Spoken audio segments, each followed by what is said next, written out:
going to take our thread and again start it just like we did with our hook keeper. We're about 1/4 inch away from the guide. We made an X wrapping over it. And that's 3 times, 4 times, 5 times. Doesn't really matter how many times you wrap over. You can do it 10 times if you want to. I'm just going to get rid of it right away there. These larger guides are more difficult to start wrapping over that tip of that foot. So take your time, don't get frustrated. I like to push it over a little bit. See how nice it went up on that Batson guide foot? That's good grind. Good grinding. Some other guides you might run into, they're not pre-ground. Just adds another step to your rod building. We prefer to grind them for you. So you wrap up to your tape, grab your little tag end here, and she pulls off nice and easy. Be gentle as you pull your tape off so you don't move the guide too much.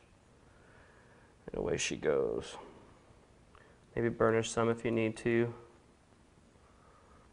Have a nice little angle, 5 degrees, 6 degrees, 7 degrees, whatever works for you.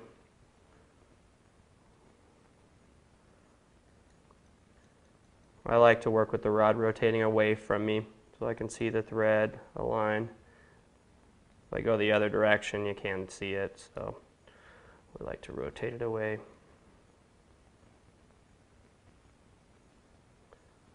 And now that we're up to this next tape, I can't pull this off because of the way it's taped together here, so I'm going to have to cut it. Be real careful when you have a razor blade near the blank. You don't want to cut the blank, and you don't want to cut your thread, so it gets a little more difficult. So I'm going to go right at the bottom of this guide foot here because there's this tunnel. I know I'm not going to hit blank if I cut right here. I don't know if you can see this tunnel or not, but if you do get to that point, just cut where the guide is. Try not to cut where the blank is. And again, be careful not to hit your thread.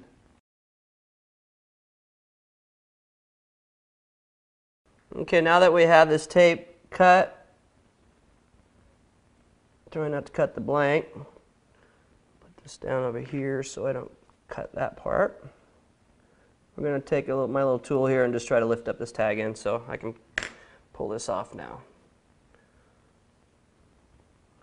One extra step that not totally necessary if you tape it the carry way. Now we're going to continue to wrap. You don't need to try to wrap as fast as I'm going, obviously, until you get the hang of it. I'm going to back it up just a little bit, put my loop in. This loop's a little bit short, so you might want to go a little longer. Again, the loop end's going towards the guide on the opposite side, 180 degrees. So 180 degrees from here, loop's going towards the guide ring. And we're going to wrap over that 5 or 6 or 7 times, whatever you feel comfortable. If you don't wrap it over at least 4 or 5 times, it's going to be too loose and it might come unwound.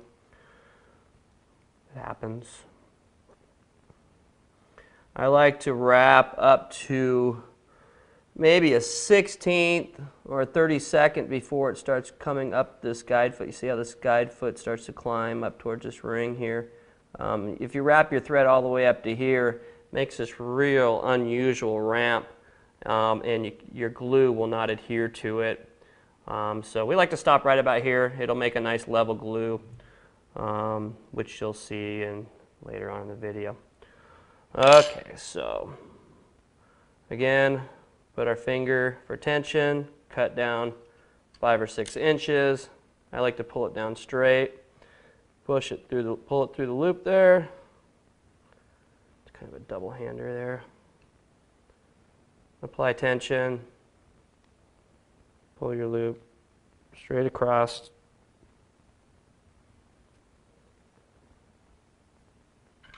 Check, make sure it's all straight.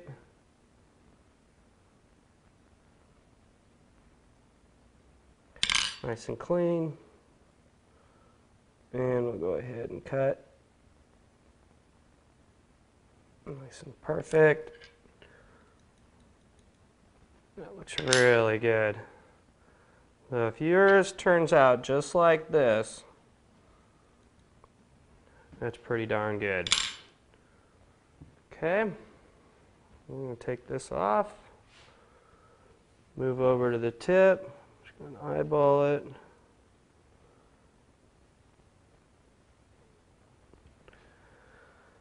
I'm just going to move it over just a little bit. That'll help the next process. Now we're going to do the very tip. This process isn't necessary. It gives it a nice cosmetic look, a transition, as well as it keeps your line from wrapping on this tube. We call it tip wrap or half hitch or what have you. So we'll wrap some thread on that.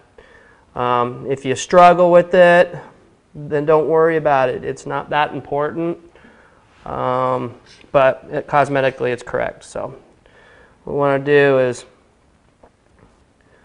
have it supported just about like this, about an inch or so on your rod support. That way it's not bending too much. This is the weakest link of the fishing rod. Nice easy thread tension. There's very little resistance here, enough that it'll hold itself when we wrap. We're going to make our X. And we're going to wrap over itself. It's up to you how long you want this wrap. It has no functionality, more cosmetic, but it does, like I said, help a little bit from tip wrap. I try to make it about the same length or maybe just a little shorter than the guide below, cosmetically.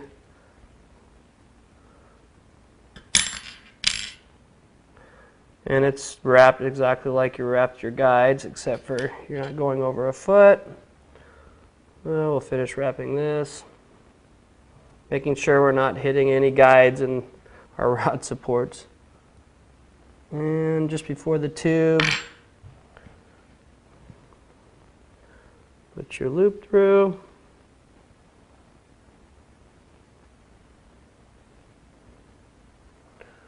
Wrap over it 4 or 5 times. Cut it.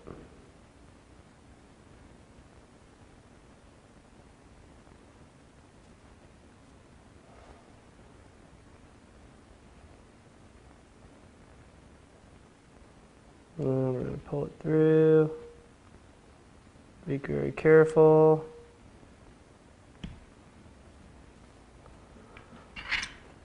And we're going to burnish it a little bit.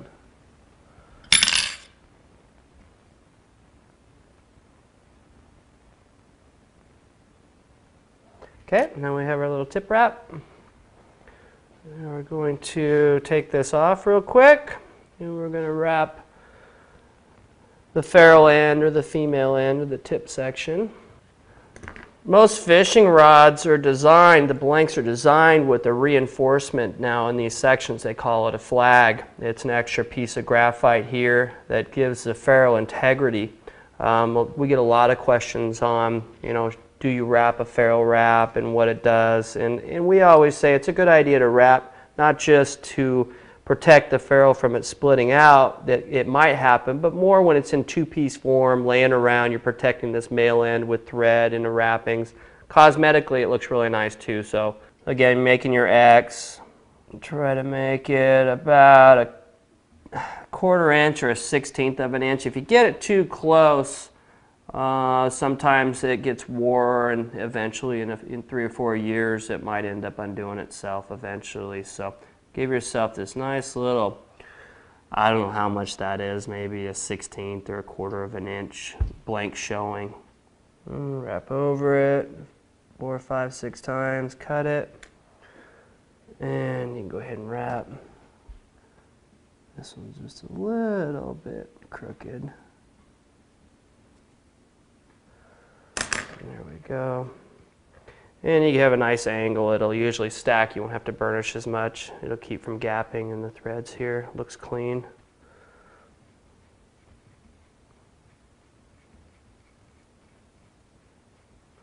Looks like we have a little China marker there marking our spot, so we'll just wrap right over that.